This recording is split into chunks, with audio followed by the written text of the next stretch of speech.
A P1 Jimmy says, I heard Chris Demm mention recently that his favorite snake is a cobra. You all had a story about a cobra being in the toilet in some foreign country. That's true. And they said it actually happens more than you'd think. Literally a where was it? Africa? Somewhere in Africa. Anyway, guy was bitten on the, in the gooch. In the gooch by a cobra. He says, I heard Chris Demm mention that cobras are his favorite snake. Since like 4th or 5th grade. They were the National Geographic had one on the cover, I think. Mm-hmm. But there was a big spread inside of the cobras with their beautiful patterned skin and their flared out necks and the way they sit up on their back. 4 feet, 5 feet. I'm a black mamba man myself, more so than a cobra. I've seen a couple. Cobra's got flair. It's because the crocodile hunter used to say mamba so much. I used to watch him. Right. I think that vaulted them way up.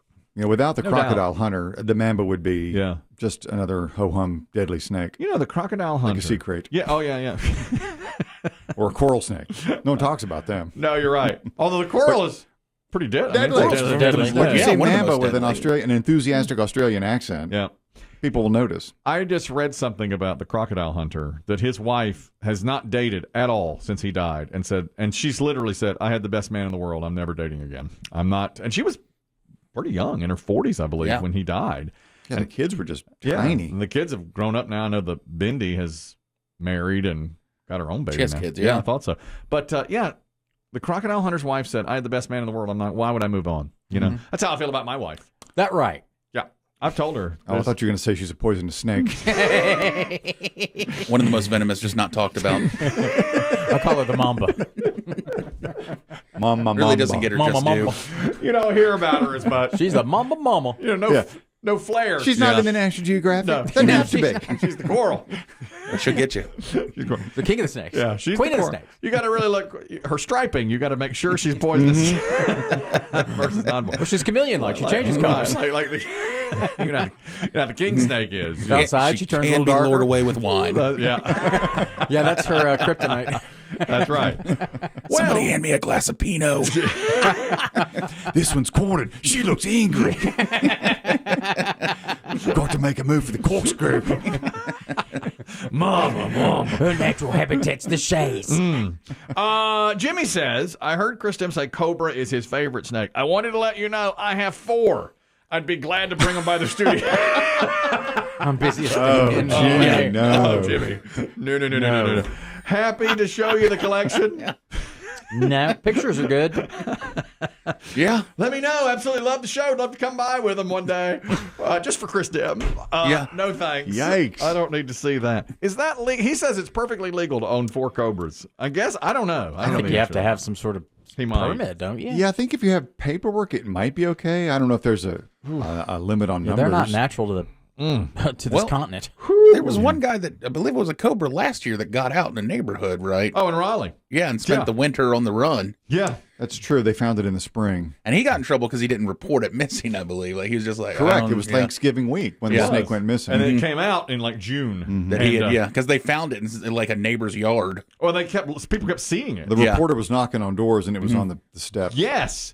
And he thought that the winter would kill it, and so he was like, I'll get away with this. Mm-hmm. And he did not. They must have found a basement or something, a crawl space. It was... I always pictured him sitting in his home when all the police pull up and the animal catcher, he's like, please don't be Larry.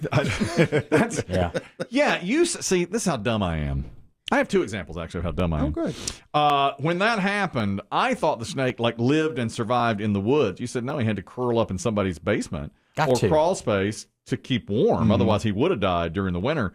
And so somebody lived with that snake, with a cobra in their house for 6 months. Right on. Mm-hmm. And I didn't realize that. Yesterday, my daughter, she was cleaning. Haven't seen any mice. Yeah. No, look at those. They'll take care of those. It's a real quiet winter. No critters. Even the deer are gone. Didn't we used to have a cat?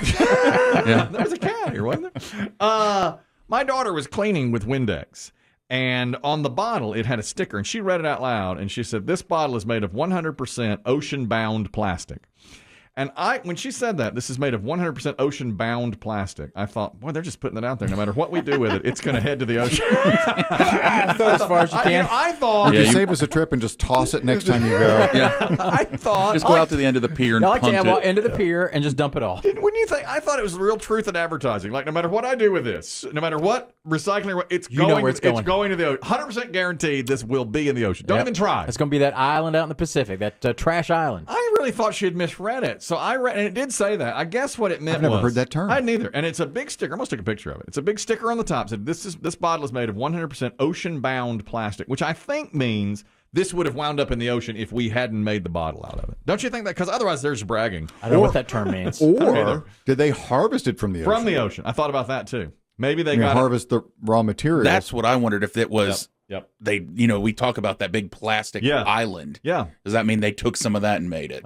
It may be. I don't know. How they're cleaning it up. They saved it from going into the ocean. Yeah, but I was so dumb on it. I thought, oh, this is going in the ocean no matter what we do. And they're just telling us this is headed for... Doesn't that sound like that, though? This is 100% ocean-bound. Can I throw it in the yard, Daddy? Yeah. Sure. Doesn't matter what you do with it. It's going to the ocean.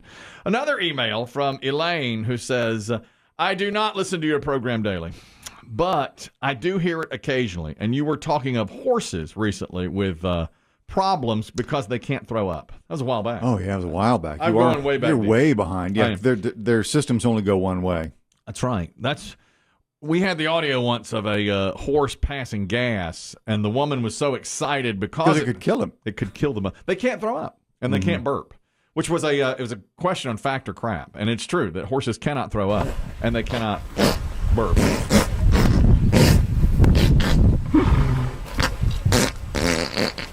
That's a horse. Oh, so good. That's a horse. They were thrilled to get that out of that horse. I worked for a while in a small hotel in a municipality of Puerto Rico.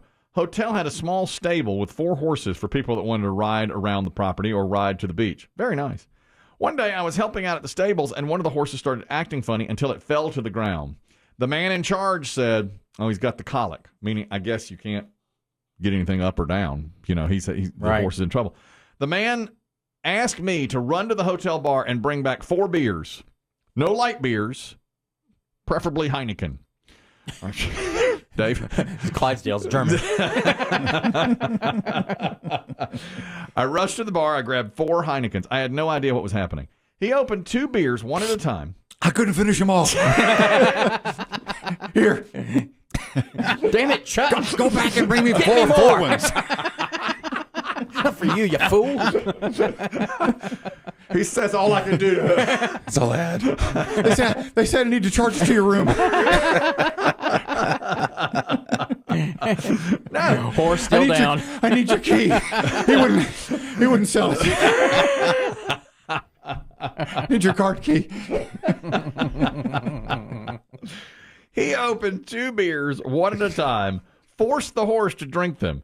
Can't remember if he gave the horse a third one or not, but after 2, the horse, still on the ground, belched heavily a couple of times, threw up, mostly beer, and started moving until he finally got up. The man said, you have to give him a heavy beer, and that will force them to throw up. Which he says it can't. I mean, the fact was they couldn't throw up. So that's the first time. And the colicky, whatever that is, that horse colic, does and can kill them. Yeah. Yeah, well, when a horse lays down, you don't want that. Oh, God, no. But he said they saved the horse, the Heineken. Who would have thought? I don't know. I had no idea. I mean, that is Our very Dr. odd. Pole doesn't do it that way. No, what the TB vet? No, he shoves they shove a long pipe, a plastic pipe down their throat to their stomach, and then suck on it, and then it comes up straight from their stomach into their out. Oh, like Kate Hudson in Almost Famous. Yes, exactly the that's same. exactly what in the it is. bathtub. Yep. Yes. I hate that scene. It's a rough scene. I can't watch that scene. Swallow it, swallow it, Oh, swallow my it. God. They put like the ash down, and then the poor kid is just one. They do that sometimes on my medical shows too, like ER. They make you throw ash down. Charcoal. That's it. And that Kate Hudson, I have to turn away from that one. The stomach pump. Yeah, I love everything about that movie, but that scene, because she's so delicate and sweet. I just really like her. She's delicate. Is she? Well, I like her. Well, she is sweet. She is sweet. She's sweet. I mean, yeah, she's young. She's young. Very young. We know what she's doing with the bands, but still, she was just presented in such a sweet way until then, which I just hated seeing that. And the best part is the look on the kid's face. Mm-hmm. Yeah, He falls for her even harder. even harder. William Miller. And they're pumping her stomach. Exactly. What a great movie. God, I miss that. Well, I don't miss it. I can see it anytime. I think I own that. Does the horse live? I don't miss it. Yeah, the horse lived. Okay. The horse got back to its feet and lived.